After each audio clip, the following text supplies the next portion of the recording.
गमला टूट गया, अब क्या करूं? बेटा, मेरा गमला किसने तोड़ा? हाँ, मैंने नहीं तोड़ा।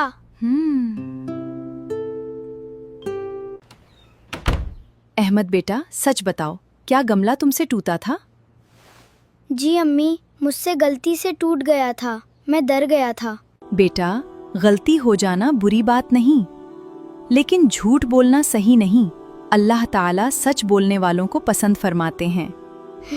अंकल, मुझे माफ कर दीजिए, गमला मुझसे गलती से टूट गया था। अल्लाह तुम्हें हमेशा सच बोलने की तौफीक दे। सलाम। बच्चों, हमेशा सच बोलो, झूठ से बचो। सच बोलने से अल्लाह ताला खुश होते हैं। इंशाअल्लाह मैं कभी झूठ नहीं बोलूंगा।